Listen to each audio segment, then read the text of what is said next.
is the future of Pakistan today, not about any government. Government تو آنی جانی چاہیے. یہ ویسے بھی لوری لنگڑی گورنمنٹ ہے بیچاری, اٹس جسٹ مڈلنگ تھرو, روز گالیاں پڑ رہی ہیں, جوتے پڑ رہے ہیں. کیا رہ گیا اس گورنمنٹ کا سنبھالنے کا؟ میرا تو خیال ہے بہتر ہے کہ اناؤنس کریں الیکشن اور آگے جائیں. بالکل صحیح بات ہے جی, آپ نے مطلب ہے کہ let's speak the truth and about the future of Pakistan, اس کو آگے لے کے چلیں. اگر نہیں کریں گے تو دین دیر بی اے ویکیوم, پھر کوئی اور آ جائے گا, جنرل آئندہ خان آ جائے گا یا نیشنل گورنمنٹ آ جائے گی اور سب روئیں گے کہ جمہوریت کی بحالی کریں. تو I think the time has come to. Mushahid صاحب یہ بتائیے گا, وٹ آر مور زیادہ چانسز کیا ہیں, جنرل آئندہ خان آ جائے گا یا پھر آپ کو لگتا ہے کہ کوئی عبوری سیٹ اپ جو بڑا طویل ہوگا؟ دیکھیں جی, یہ کوئی راکٹ سائنس نہیں. پاکستان کا تجربہ ہو چکا ہے اور بڑا تلخ ماضی میں تجربہ ہوا ہے. 1977 میں ایک پولرائزیشن بڑی سخت ہوئی. ذوالفقار علی بھٹو صاحب کی گورنمنٹ تھی, پی این اے اس کے مد مکمل تھے, اور آپ کو یاد ہو, آپ شاید بہت چھوٹے تھے اس وقت, باسط صاحب کو شاید یاد ہوگا, یہ بھی ینگ اسٹوڈنٹ تھے ہماری طرح اس زمانے میں, کہ ایک سعودی سفیر تھے ریاض الخطیب, انہوں نے میڈیشن کی, انہوں نے مسائلت کی کوشش کی, لیکن وہ ناکام رہی اور آپ نے دیکھا کہ ملٹری کو ہو گیا. 1993 میں بھی ایک ایسی چپکلش چلی اداروں کے اندر, اور اس کا رزلٹ کیا ہوا, ایک سافٹ کو جسے میں کہتا ہوں وہ ہوا. پریزیڈنٹ, پرائم منسٹر, چاروں گورنرز, چاروں چیف منسٹر سب فارغ ہو گئے, and we had to import a prime minister, Moeen Qureshi صاحب فرام واشنگٹن ڈی سی, جس کو سب نے تسلیم کیا. وہ پاکستان کبھی رہے ہی نہیں تھے, وہ ورلڈ بینک کے وائس پریزیڈنٹ تھے, ان کو پرائم منسٹر بنایا گیا اور انہوں نے الیکشن کرایا. تو میرے خیال میں اگر یہ محاذ آرائی, یہ تضاد, تقسیم, تصادم چلتا رہا اسی انٹینسٹی کے ساتھ, تو سونر اور لیٹر انجام وہی ہوگا جو ماضی میں ہوا, وہ کوئی ڈفرنٹ رزلٹ نہیں ہوگا. اور یہ اس کا ذکر آپ نے دیکھا, صرف میں نہیں کر رہا, بلاول بھٹو نے بھی پچھلے دنوں اس کا ذکر کیا, زرداری صاحب نے بھی اس کا ذکر کیا. یہ جو پارلیمنٹ میں سپیچز ہیں, یہ تو سب کو نظر آ رہا ہے کہ اس کے نتائج کیا ہوں گے اگر یہ معاملہ چلتا گیا اور بگاڑ بڑھتا گیا. اس لیے ہم چاہتے ہیں کہ اس دلدل کے نکلیں, ایک راستہ نکلے. میں نے تو فارمولا بھی دیا تھا, میں نے کہا کہ 3 چیزیں اصول ایکسپٹ کر لیں. آئین کی پاسداری جو مقدم ہے اور اس کا ایک خاص مقام ہے, بنیاد ہے. پارلیمنٹ محور ہو فیصلہ کرنے کی. اور تیسرا جو ہے, چاہے کوئی فوج سے لڑ رہا ہے یا کوئی جوڈیشری سے, یہ خاتمہ ہو, سیز فائر ہو, اور 2 ٹریک ڈائلاگ شروع ہو. اسپیکر نیشنل اسمبلی جو ہیں وہ اپنے پریڈیسیسر اسد کیسر صاحب کو بلائیں اور کہیں کہ پی ٹی آئی کے لوگ جنہوں نے استعفے دیے ہیں قومی اسمبلی سے, ان کے استعفے واپس لے لیں اور وہ ری جوائن کر لیں پارلیمنٹ. اور ساتھ ساتھ پی ڈی ایم کے سیکرٹری جنرل شاہد خاقان عباسی صاحب اور پی ٹی آئی کے سیکرٹری جنرل اسد عمر صاحب ڈائلاگ شروع کریں. رولز آف دا گیم کیا ہیں, کہ الیکشن کیسے ہونے ہیں, کب ہونے ہیں, اور اس کے نتائج سب قبول کریں گے, اس کا میکانزم کیا ہوگا. تو پھر ایک راستہ نکل سکتا ہے جمہوری طریقے سے, آئینی طریقے سے, قانونی طریقے سے. یہ تو سب مانتے ہیں سید صاحب کہ ریکنسلیشن ہونی چاہیے, اور آپ اور سب جماعتیں یہی کہہ رہی ہیں کہ ہم آئین کی پاسداری کر رہے ہیں, اس کی حفاظت کر رہے ہیں, چاہے پی ایم ایل این ہو, پی ڈی ایم کی دوسری پارٹیز ہوں, پی ٹی آئی ہو, تو سبھی یہی کہہ رہے ہیں کہ ہم آئین کی پاسداری کر رہے ہیں. تو کیا راستہ بیچ میں, آپ نے ٹھیک ہے پروپوزلس تو دے دیں, لیکن آگے کیسے بڑھا جائے؟ آپ نے کہا this government is muddling through, one gets an impression, اور کچھ لوگوں نے مجھے کہا بھی, پوچھا بھی بلکہ, کہ مشاہد حسین پی ٹی آئی کو تو جوائن نہیں کر رہے کہیں.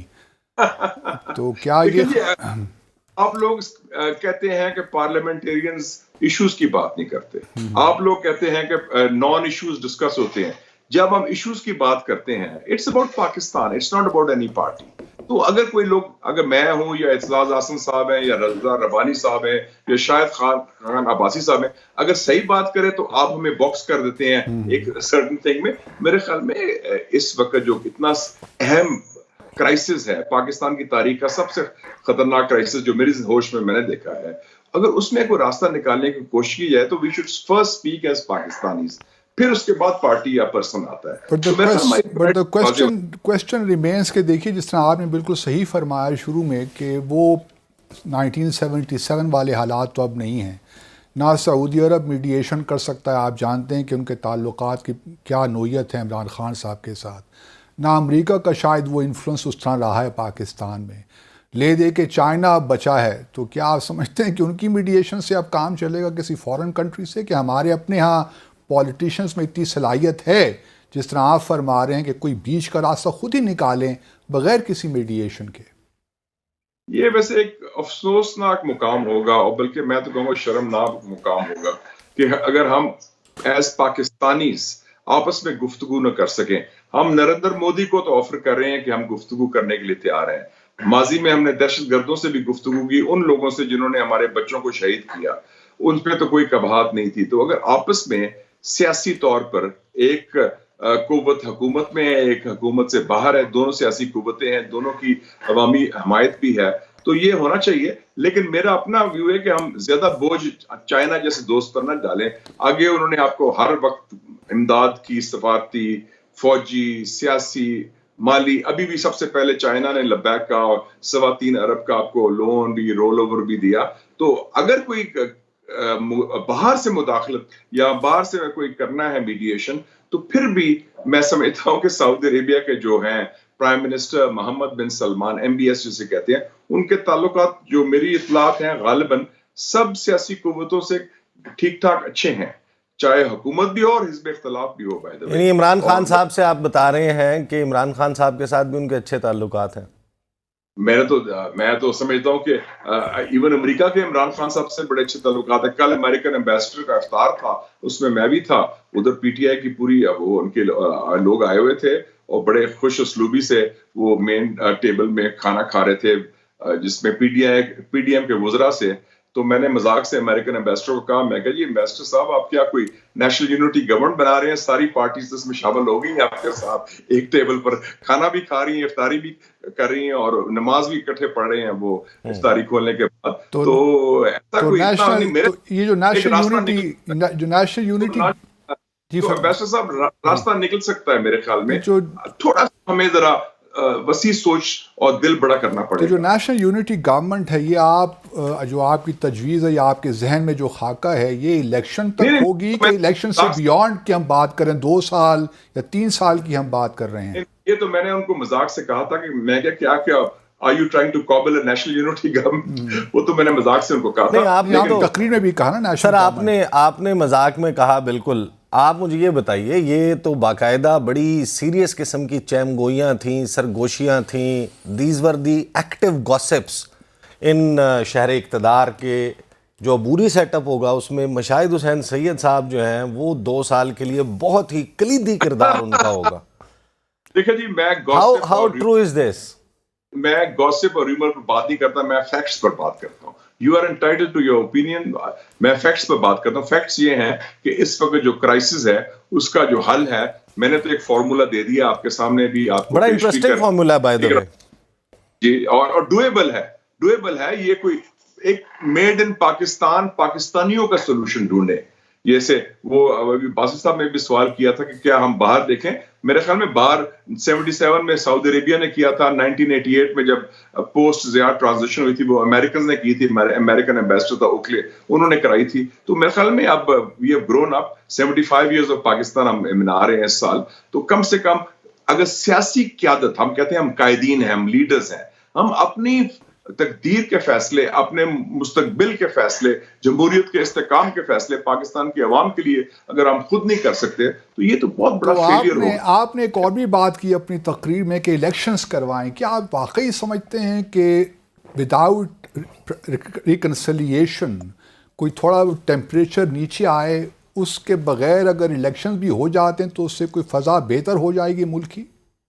نہیں، میں نے ساتھ کہا ہے نا، پرووائزو دیا ہے، رولز آف دا گیم، کہ وہ پہلے آپ سیٹ کریں، نیگوسیشن ہو. جیسے میں نے کہا کہ دونوں پارٹیز کے درمیان، چاہے وہ ان کے سیکرٹری جنرل ہو یا جو بھی کریں، وہ rules of the game set کریں. وہ کولنگ آف پیریڈ ساتھ ہی ہوگا، اور تاکہ جو میکنزم اگری ہو، اور اس الیکشن نتائج کا بھی قبول کرنا بڑا ضروری ہے. کیونکہ یہ نہ ہو امبیسڈر صاحب کہ الیکشن تو ہو جائیں، ماضی میں بھی ہوتے ہیں الیکشن، ہم کہیں کہ ایک سائڈ نے جیتنا ہے، ایک نے ہارنا ہے، وہ کہیں کہ ہم الیکشن ریزلٹس نہیں مانتے، تو پھر کیا رہ جائے گا؟ مشاہد صاحب، مجھے بڑی election result should also be accepted. صحیح. وہ ضروری ہے. مجھے بڑی شارٹ کمرشل بریک لینی ہے, اس کے بعد آپ کے ساتھ چند بہت ہی اہم سوالات ہیں جو کرنے ہیں. بریک کے بعد ملاقات. Welcome back after the break. Senator Mushahid Hussain Syed صاحب ہمارے ساتھ موجود ہیں. اب سے تھوڑی دیر پہلے ہمارے ہی پروگرام میں انہوں نے ایک بڑا انٹرسٹنگ فارمولا پیش کیا ہے. یہ جو پولیٹیکل ٹیمپریچرز اس وقت بوائلنگ پوائنٹ پر پہنچے ہوئے ہیں, جو سیاسی کشمکش ہے, مارا ماری کی صورتحال ہے, اس کو کول ڈاؤن کرنے کے لیے مشاہد صاحب فارمولا تو آپ نے بڑا زبردست جو ہے وہ پیش کیا ہے اور اپیرنٹلی ڈویبل بھی لگتا ہے, لیکن پاکستان میں اس قسم کے سیاسی مذاکرات وہ کہیں نہ کہیں اسٹیبلشمنٹ کا کردار نہ ہو, گارنٹرز موجود نہ ہو, تب نہیں ہوتا. تو اسٹیبلشمنٹ کس موڈ میں نظر آتی ہے اس وقت پاکستان کو سیاسی الجھاؤ سے باہر نکالنے کے لیے؟ دیکھیں جی, سب سے پرنسپل سٹیک ہولڈر سیاسی جماعتیں ہیں, پارلیمنٹ ہے, اور جن کا سٹیک ہے اگلے الیکشن میں, جنہوں نے الیکشن لڑنا ہے یا جیتنا ہے, جو بھی کرنا ہے. تو میرے خیال میں اگر ہم یہی کنونکشن ہو جائے کہ the road to اسلام آباد lies through راولپنڈی, تو اپنے سیاستدانوں میں بھی دم ہونا چاہیے کہ ہم خود فیصلے کریں. ماضی میں بھی سنا ہے, عمران خان صاحب کہتے رہے کہ دیکھیں جی وہ ISI یہ کر رہی تھی, جنرل فیض یہ کر رہا تھا, جنرل باجوہ یہ کر رہا تھا. ہم میرے خیال میں خود فیصلے کرنے کی قوت رکھیں, اپنے پاؤں پر کھڑے ہوں. اگر الیکٹڈ گورنمنٹ کہتے ہیں, ہم اب لیڈرز کہتے ہیں, we should show leadership. Pakistan کی تاریخ کا سب سے بڑا قومی سلامتی کا فیصلہ کون سا تھا؟ نیوکلیر بوم بنانا. ذوالفقار علی بھٹو ایک سیولین تھا, انہوں نے کیا. مکمل ایک سیولین نواز شریف صاحب نے کیا, اور ان کو کوئی اسٹیبلشمنٹ کا کوئی اس میں دباؤ نہیں تھا, کوئی زور نہیں تھا, یا کوئی پریشر نہیں تھا. تو اگر اتنے بڑے ہم فیصلے کر سکتے ہیں, اگر ہمت حوصلہ ہو, تو یہ تو ملک کی بات ہے جی, یہ ملک کی عوام کے افلاح کی بات ہے کہ اگر ہم مل بیٹھ کے مسئلے حل کریں. تو اگر ہم نہیں کر سکیں, ہمارا فیلئر ہے. اسٹیبلشمنٹ تو میرا بعد میں آتی ہے, پہلے ہماری اپنی ول اور ویژن ہونا چاہیے کہ اس دلدل سے سیاسی قیادت اس کو نکالے. صحیح. مشاہد صاحب, آپ ڈیفنس کمیٹی کو ہیڈ کرتے ہیں, سینٹ کی بڑے امپورٹنٹ پوزیشن ہے. تو پاکستان کی آرمی کی کمانڈ میں ایک بڑی تبدیلی آئی ہے, ہمارے ہاں نئے آرمی چیف ہیں. تو کیا آپ کی نئے آرمی چیف سے اب تک کوئی ملاقات ہوئی؟ جی, میری کوئی ملاقات. اچھا, آپ کی کوئی ملاقات نہیں ہوئی. اچھا, ہم صرف جب ہمیں انوائٹ کوئی کرے, ہم خود ملاقات نہیں سیکھ کرتے کسی کے ساتھ. صحیح. آپ کو بلایا بھی نہیں گیا ابھی تک؟ جی, کوئی ضرورت نہیں پڑی بلانے کی. ابھی کوئی ایسی خاص بریفنگ نہیں ہوئی. آپ نے ان سے پوچھا نہیں کہ یہ الیکشن کے لیے کیوں پرسنل نہیں دے رہے الیکشن کمیشن کی ریکویسٹ کے باوجود بھی؟ وہ کام منسٹری آف ڈیفنس کا ہے, ان سے پوچھنے کا, منسٹری آف ڈیفنس کا. صحیح. اچھا مشاہد صاحب, ایک کوئی کامنٹ آپ کا چاہیے. جو حکومت تعاون نہیں کر رہی الیکشن کروانے کے حوالے سے, اس کے بعد پھر میں آپ سے ذرا چین کے حوالے سے کچھ بہت ہی اہم بات پوچھنا چاہتا ہوں. ذرا پہلے کوئی کامنٹ دے دیجیے گا. سینٹ کی کمیٹی نے ریجیکٹ کر دیا بل, قومی اسمبلی کی کمیٹی نے وہ بل ریجیکٹ کر دیا جس بل کے تحت الیکشن کمیشن کو 21 ارب روپے جاری کیے جانے تھے. تو یہ حکومت جس طریقے سے اس سارے معاملے کو جو ہے وہ ڈیلیئنگ ٹیکٹکس استعمال کر رہی ہے, how do you see that? یہ پھنس گئے ہیں, ان کو لگتا ہے ان کی شکست یقینی ہے عمران خان کے ہاتھوں, یا کوئی اور وجہ ہے؟ دیکھیں جی, بات یہ ہے کہ بیسک تو ایشو ہے, میں واپس آتا ہوں, پولیٹیکل ہے. لیکن جو الیکشن کا بات ہے, no political party worth its salt can run away from elections. کیونکہ الیکشنز تو ایک لائف بلڈ ہے ایک سیاسی جماعت کا. الیکشن کے ذریعے آپ پاور میں آتے ہیں. پاکستان خود الیکشن کی پیداوار ہے. قائد اعظم نے کوئی بندوق کے ساتھ پاکستان نہیں بنایا, یا برٹش نے تشدد میں نہیں دیا. ڈیموکریٹک پروسیس کے ذریعے, الیکشن کے ذریعے, ریفرنڈم کے ذریعے, ووٹ کے ذریعے پاکستان بنا. لیکن مجھے یاد آ رہا ہے, آپ نے چونکہ سوال پوچھ لیا, جب میں یہ بڑا آپ سے بھی چھوٹی عمر تھی, I was in my 20s, I was editor of the Muslim, general Zia صاحب کا دور تھا. تو اس زمانے میں جنرل ضیاء نے کہا تھا کہ الیکشن اس وقت ہوں گے جب مثبت نتائج آئیں گے. تو میرے خیال میں جنرل ضیاء صاحب تو چلے گئے, وہ تو تاریخ کا حصہ بن گئے, ان کو تنقید بھی بڑی ہوتی ہے کہ ڈکٹیٹر ہیں, لیکن ان کی سوچ غالباً غالب ہے کچھ ابھی بھی آج کے دور میں بھی, کہ وہ مثبت نتائج کی بات ابھی تک لوگ سوچتے ہیں. تو کیا آپ دیکھ رہے ہیں کہ 8 اکتوبر تک الیکشنز ہو جائیں گے, کہ آپ کے بھی دل میں کچھ خدشات ہیں کہ شاید یہ اکتوبر میں بھی الیکشنز نہ ہو پائیں؟ دیکھیں جی, کویسچن یہ ہے کہ 2023 is the election year. It's not the question of if, it's a question of when. Election تو ہونے ہیں. الیکشن سے آپ بھاگ نہیں سکتے. اگر الیکشن سے آپ بھاگیں گے تو پھر کوئی الیکشن نہیں ہوگا, پھر کوئی اور ہوگا. جو میں نے کہا ہے کہ پھر کوئی اور نان کانسٹیٹیوشنل یا ایکسٹرا کانسٹیٹیوشنل چیز ہوگی, جس کا اشارہ میں نے اپنی سینٹ کی تقریر میں بھی کیا تھا کہ پھر دین آل بیٹس آر آف. اگر ہم سیاستدان خود الیکشن کو ختم کرتے ہیں تو پھر اینی تھنگ کین ہیپن. پھر کوئی جنرل آئندہ خان بھی آ سکتا ہے, پھر کوئی بھی سیٹ اپ بھی آ سکتا ہے, پھر دین آل بیٹس. تو آپ کا خیال نہیں ہے کہ پی ڈی ایم کی جو حکومت ہے الیکشن سے بھاگ رہی ہے سچ؟ میرے خیال میں ان کے اپنے ایک پی ڈی ایم کی حکومت میں 10-12 سیاسی جماعتیں ہیں اور آئی تھنک آپس میں بھی کافی ٹسلز ہیں. سو آئی کی ناٹ اسپیک فار دیم. میں تو اپنا مشاہدہ دے سکتا جو ہوں. پی ایم ایل این کی آپ کی جو پارٹی ہے, کیا وہ الیکشن سے بھاگ رہی ہے آپ کے خیال میں؟ میرے خیال میں الیکشن سے بھاگنا تو نہیں چاہیے کسی سیاسی جماعت کو, کیونکہ پارٹی کے روٹس بھی ہیں اور پارٹی نے ہمیشہ الیکشن کے ذریعے اقتدار میں آئی ہے. تو میں امید رکھتا ہوں کہ جتنی بھی سیاسی قوتیں ہیں اس وقت, چاہے حکومت میں ہیں یا حکومت سے باہر ہیں, وہ جمہوری راستہ اختیار کریں گی اور آئینی راستہ اختیار کریں گی. کیونکہ اگر ہم خود جمہوریت اور آئین کو پاسداری نہیں کریں گے تو باقی جو لوگ ہیں وہ یہ سفارتی سوالات کا اور سفارتی جوابات کا تبادلے میں تھوڑا سا رکھنا ڈال دیتا ہوں. یہ ایک مسئلہ ہے جس کو آپ سلجھا سکتے ہیں مشاہد صاحب. ایک بڑی ہم نے جو ہے وہ 4 سال پورا یہ سنا کہ پی ڈی ایم میں شامل جو اب جماعتیں ہیں, جو اتحادی حکومت ہے, یہ بیٹھی ہوئی تھی. انہوں نے کہا کہ عمران خان نے بیڑا غرق کر دیا چین اور پاکستان کے تعلقات کا. اب آپ کی چین کے ساتھ آپ کی تو بڑی ماشاءاللہ آپ کے وہاں پر لنکس ہیں, ملاقاتیں ہیں, آنا جانا ہے, یہاں پر آپ جو ہے وہ چائنیز کے ساتھ بڑا ویل کنیکٹڈ ہیں. آپ ذرا ہمیں سمجھا دیں کہ یہ جو 4 سال یا پونے 4 سال عمران خان کے گزرے اور اس کے بعد یہ جو 1 سال گزرا, چائنا کو پاکستان کے ساتھ تعلقات کے حوالے سے اس وقت تشویش زیادہ تھی یا آج تشویش زیادہ ہے؟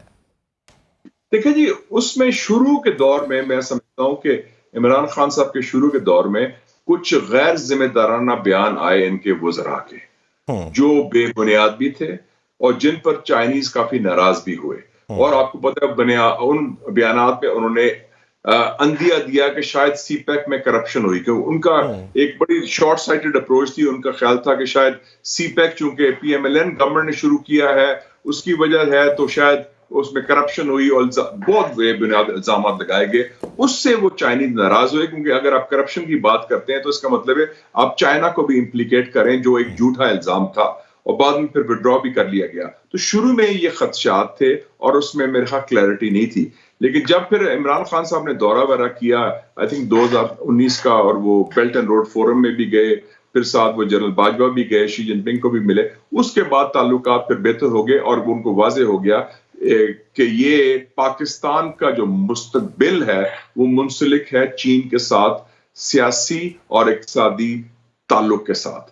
تو اس کے بعد پھر انہوں نے چائنا کی تعریف کرنی شروع کر دی. لیکن یہ وقت بھی ضائع ہوا, پھر انہوں نے ایک سی پیک اتھارٹی بھی بنائی, تو اس میں کنفیوژن رہی شروع میں, اور بعد میں پھر انہوں نے جو نیشنل پوزیشن تھی ہماری, جو قومی موقف آپ کہہ سکتے ہیں جو کئی دہائیوں سے چل رہا ہے, وہ پھر انہوں نے. But how do Chinese take this statement of ours کہ ہم کسی کیمپ میں نہیں ہیں؟ How does China take this statement of آرز؟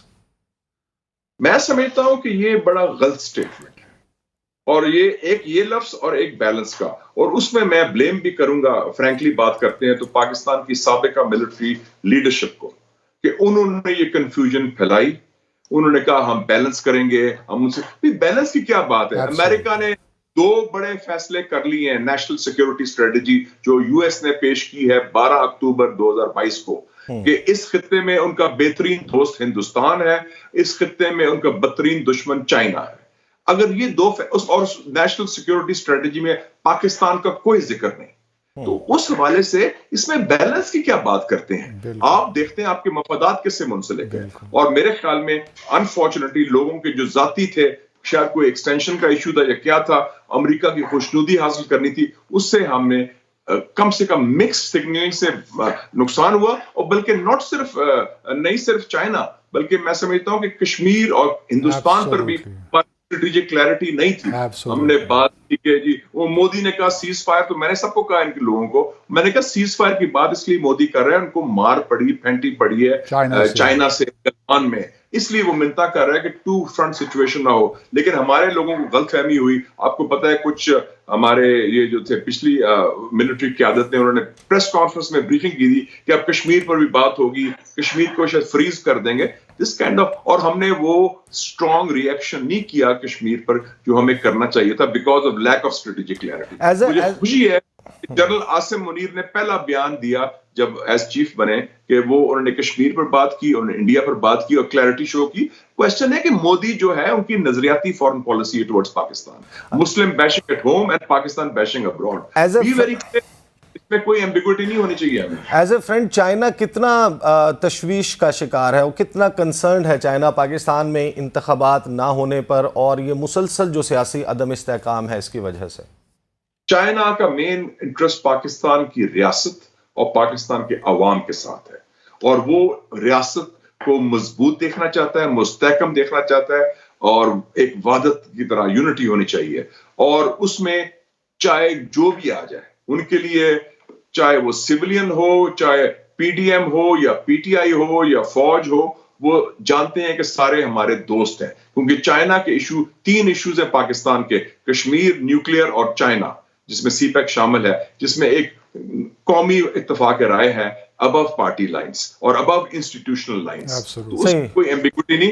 سوری, معافی میں کچھ تھوڑا سا ہوا گڑبڑ. یہ گڑبڑ جو آپ نے ابھی ایمبیسڈر صاحب نے اس کا ذکر بھی کیا کہ وہ بیلنس اور دس اینڈ دیٹ اور وہ تعلقات, یہ دس از آل نان سینس. ہم اس میں کلیئرٹی ہونی چاہیے, ہمیں پتا ہونا چاہیے ہمارے, ہاں ہم کسی سے بگاڑے نا, ہمارے ویسٹ کے ساتھ بڑے اچھے تعلقات ہونے چاہیے, امریکہ کے ساتھ بڑے اچھے ہونے چاہیے, لیکن ہمیں پتا ہونا چاہیے کہ ہمارا کون دوست ہے. اور ہمیں کیپیسٹی بھی ہے مشاہد صاحب, کیپیسٹی بھی ہے یہ کرنے کی, ایسی بھی کوئی بات نہیں. فائنل کوسچن مشاہد صاحب, final question before I take break, مجھے یہ بتا دیجئے کہ یہ چائنا کی وجہ سے ہے یا پی ڈی ایم کی وجہ سے ہے؟ وہ لفٹ نہیں کروا رہے ہمارے وزیر اعظم کو, ٹوٹل 1 ان کا وزٹ ہوا ہے, کچھ 4-5 مہینے لگ گئے پہلا رابطہ اسٹیبلش ہونے میں, نومبر میں جا کے شہباز شریف کو بلایا, بلاول کا صرف 1 دورہ ہے وہ بھی سفارتی تعلقات قائم ہونے کی سالگرہ منانے کے لیے, 5 مرتبہ انہوں نے امریکہ کا دورہ کر لیا.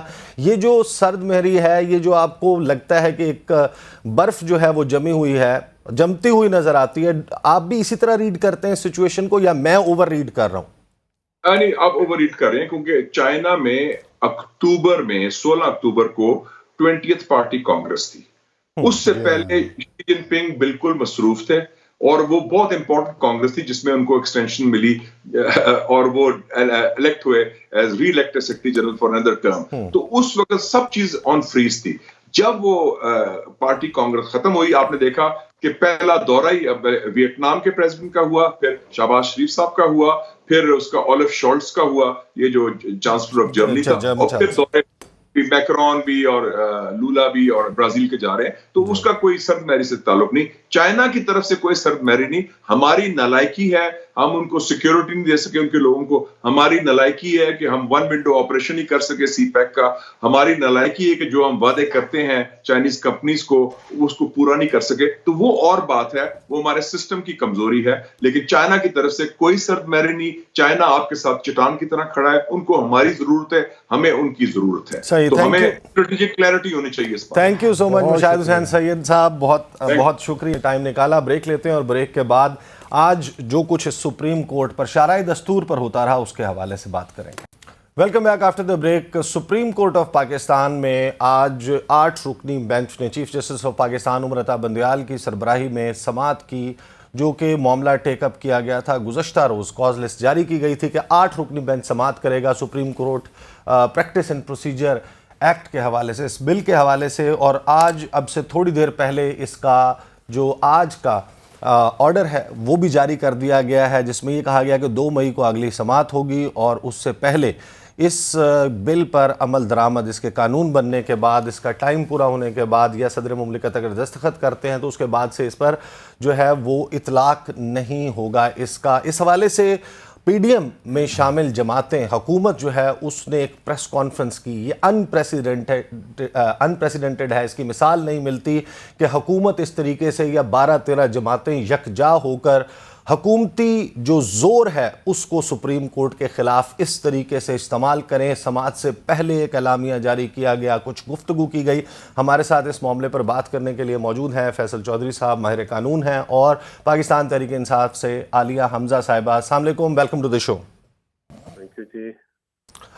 میں ذرا ایک کوئکلی آپ کو وزیر قانون کی اور قمر زمان کائرہ صاحب کی بات سنوانا چاہتا ہوں تاکہ میں آپ سے کوئکلی آپ سے سوالات کر سکوں. سنوائیے ذرا.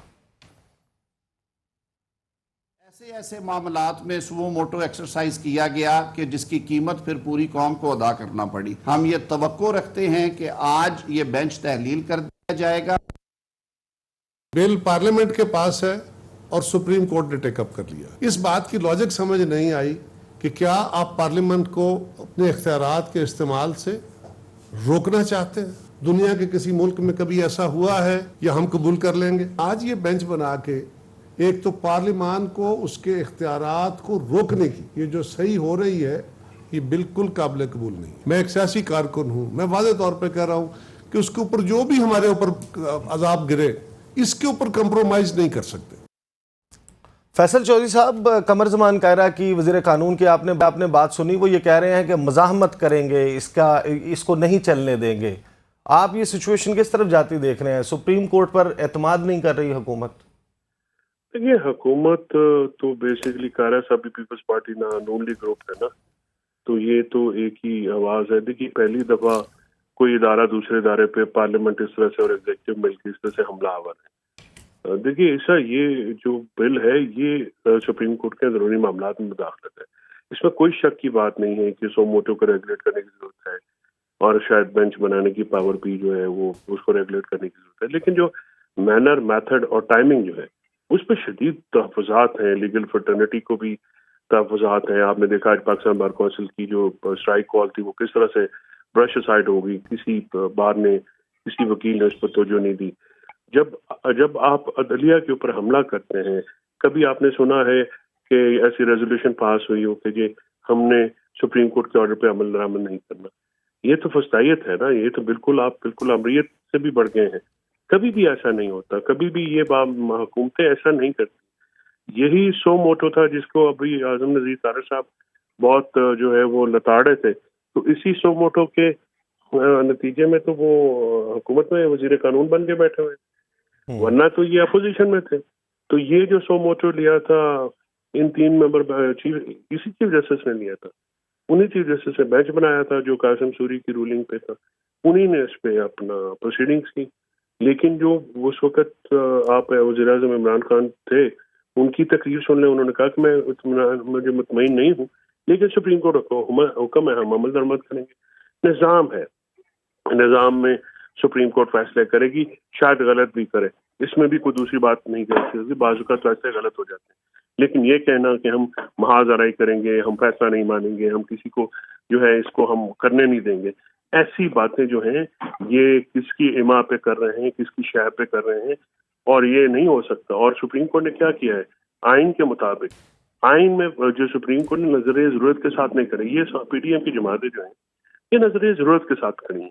یہ کہتے ہیں الیکشن نہیں کریں گے کیونکہ ہم ان پاپولر ہیں, ہماری ضرورت ہے کہ اس وقت الیکشن نہ ہو, لہذا الیکشن نہ ہو. ایسے تو نہیں ہوتا. جب اس آپ کا بھی میرا بھی اختلاف ہو سکتا ہے. آئین ہوتا ہے کہ جب 2 فریقین اختلاف کریں تو اس کے میں ایک میکانزم موجود ہوگا, آپ اس پہ عمل درآمد کریں گے. بیئر منیمم کنسنسس یہ ہوتا ہے کہ ہم آئین کے مطابق چلیں. تو یہ حکومت جو آئین کے مطابق نہ چلنے کا اندیہ دے کے یہ تو امریت کی بھی حدیں پار کر چکے ہیں, آئین شکنی کی بھی حدیں پار کر چکے ہیں. صحیح. عالیہ صاحبہ مجھے یہ بتائیے گا کہ پاکستان تحریک انصاف جو ہے وہ عمران خان صاحب نے بارہا یہ اعلان کیا کہ اب الیکشنز کا فیصلہ آ گیا ہے سپریم کورٹ آف پاکستان کی طرف سے, ہم جو ہے وہ کھڑے ہیں پیچھے, عدلیہ کے پیچھے کھڑے ہیں, وکلاء کھڑے ہیں ان کے ساتھ, اور اب اس فیصلے پر عمل درآمد ہوگا. لیکن اس فیصلے کو تو جو کچھ ہوا, آج قائمہ کمیٹی دونوں قومی اسمبلی اور سینٹ کی, وہاں سے انہوں نے کہا کہ ہم 21 ارب روپے نہیں دے سکتے. تو اب آپ کے پاس کیا آپشن رہ گیا ہے؟ اور آپ جو کہہ رہے ہیں کہ ہم ان کے پیچھے کھڑے ہوں گے, ہم ان کی طاقت بنیں گے, وہ آپ کیسے کریں گے؟ جی بسم اللہ الرحمن الرحیم. تھینک یو عیسیٰ. سب سے پہلے تو میں 1 منٹ میں یہ جو پریس کانفرنس ہے نا اس کے بارے میں ذرا بات کر لوں. آپ نے وہ پریس کانفرنس دیکھی تھی, اس میں آدھے سے زیادہ جو چہرے تھے ان کو تو لوگ پہچانتے ہی نہیں تھے. ان میں سے منتخب کون تھا؟